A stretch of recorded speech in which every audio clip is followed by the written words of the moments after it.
그러니까 우리 몸에 문제가 생길 때 허리를 중심으로 해서 위쪽으로 많이 나타나는 증상은 상열감이 기본적으로 있는 거고, 허리 아래 증상으로 많이 나타나는 증상은 물이 차여 있는 증상이 있는 거예요.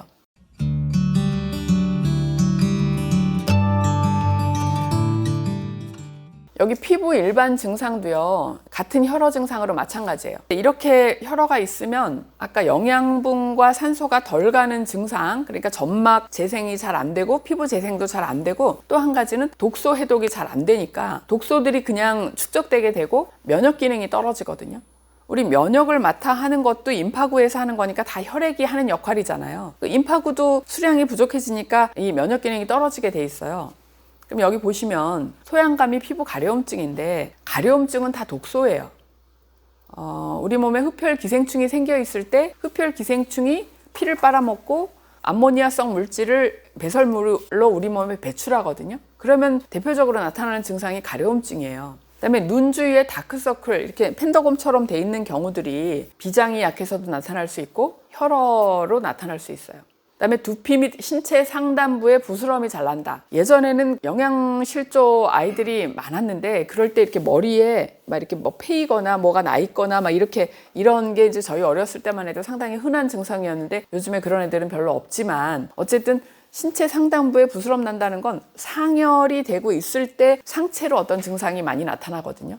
그러니까 우리 몸에 문제가 생길 때 허리를 중심으로 해서 위쪽으로 많이 나타나는 증상은 상열감이 기본적으로 있는 거고, 허리 아래 증상으로 많이 나타나는 증상은 물이 차여 있는 증상이 있는 거예요.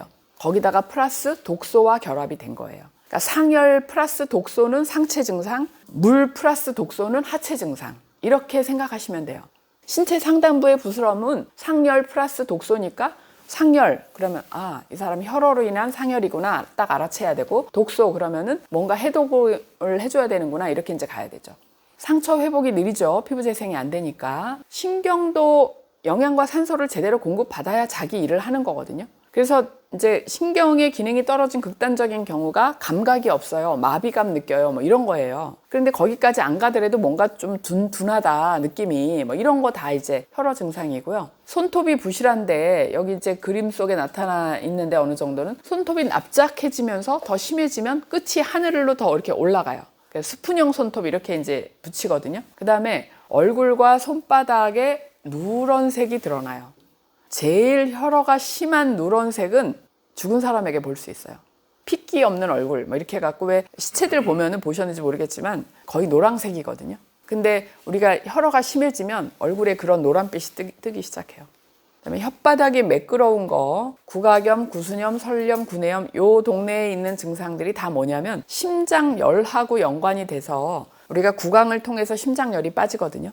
그래서 심장에 열이 차면 이런 증상들이 잘 나타나요.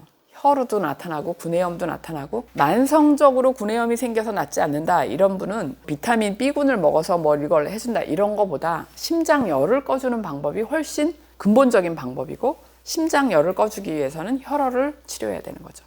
추위를 잘 타고 체온 변화에 민감하고 손발이 차고 몸이 냉하고 식은땀을 흘리고, 이거 다 지금 같은 경우인데, 체온 조절을 해주잖아요. 혈액의 체온 조절이 잘 안 될 때 나타나는 증상인데, 식은땀을 흘리는 거는요, 잘 때 땀이 빠져나가는 걸 말하는 거거든요. 우리 땀구멍이 이렇게 괄약근이 있어요. 땀구멍을 이렇게 막는 괄약근이 이렇게 딱 있어서 딱 닫혀 있어야 되는데, 식은땀은 어떤 기전에서 나오냐면 이게 이렇게 풀린 거예요. 기운이 없어서. 아주 기운이 떨어져서 사람이 죽기 직전이 되면은 항문 괄약근이 풀려가지고 그냥 대변을 저절로 나온다고 하거든요. 그런 것처럼 그 땅구멍을 이렇게 세우는 잇모근인가 뭐 하여튼 이름이 그런데, 이게 이렇게 딱 닫혀 있는 게 건강한 상태인데 스르륵 풀려 있으면 땀이 그냥 식은땀으로 나오는 거예요. 아주 기력이 없는 상태인 거죠. 그래서 여기 혈어의 원인을 다시 한번 보면 영양소 부족, 물 부족, 흡혈 기생충, 골수 기능이라고 하지만 여기는 간이나 신장이나, 그러니까 혈액을 만드는 장기의 기능 저하라고 볼 수 있는 거죠. 과다출혈, 장의 문제, 장은 장누수 균교대, 영양 흡수 부족, 뭐 이런 거가 다 여기에 이제 포함되어 있다라고 볼 수 있고요. 영혼의 문제는 뭐냐면, 혈액을 건강하게 유지하려는 지금까지의 기전을 제가 설명드렸잖아요. 그런데 마음의 문제, 아까 이제 스트레스 받으면 뭐 피말리는 고민 이렇게 이제 할 수 있다 그랬는데, 그렇게 스트레스를 받으면 혈액이 소모가 되기도 하고 혈액을 만드는 조혈 기능이나 장기나 뭐 이런 거에 연관해서 문제가 생겨서요, 조혈 작용이 잘 안 되게 돼 있어요. 그걸 어떻게 아냐? 그동안 저희 팀에서 이제 공부들을 해올 때 혈어가 있다 없다 체크를 하고, 그럼 이 사람의 혈어를 치료하기 위해서 뭐가 필요하냐? 그럼 이제 저희 기본적으로 물질로 혈어를 치료할 때 아미노산하고 뭐 미네랄 뭐하고 이제 이런 거를 챙겨갖고 필요 기간 얼만큼 뭐 이렇게 찾았다 쳐요.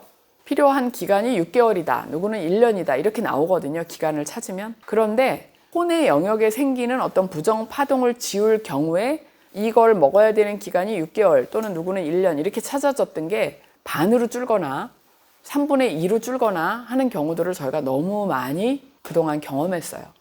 그래서 에너지 장애 혼의 영역의 부정성이 이 혈액의 문제와 아주 밀접한 연관이 있구나라는 걸 아는 거예요. 영혼의 문제를 미연에 찾아서 정화를 싹 해버리면 혈허가 더 심각하게 진행이 안 되거나 아니면 진행된 혈허가 치료기간이 단축되거나 하는 걸 알 수 있거든요. 그 다음에 8번에 기타라고 적었는데요. 여기에는 많은 요인들이 이 안에 포함될 수 있어요. 수맥, 자기맥 문제가 여기 들어갈 수 있고요. 예를 들어서 매일 뭐 컴퓨터와 같이 사는 사람은 전자파의 문제도 또 들어갈 수 있고요. 우리가 모르는 기타 문제들이 또 있을 수 있거든요.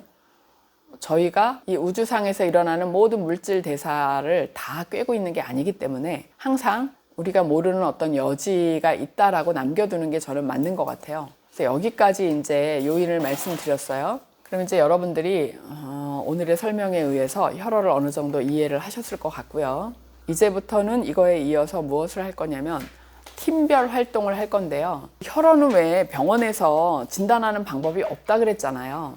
그래서 저희는 이 파동 테스트를 해서 나에게 혈어가 있다 없다 이거를 확인하는 방법을 쓰거든요. 그럼 혈어가 있다라고 나왔을 경우에 나에게 진행된 혈어는 원인이 뭐가 제일 큰가? 라는 거를 요 혈어의 원인 8가지 제가 지금 설명드린 것 중에서 여러분에게 해당하는 거를 찾아보는 거예요.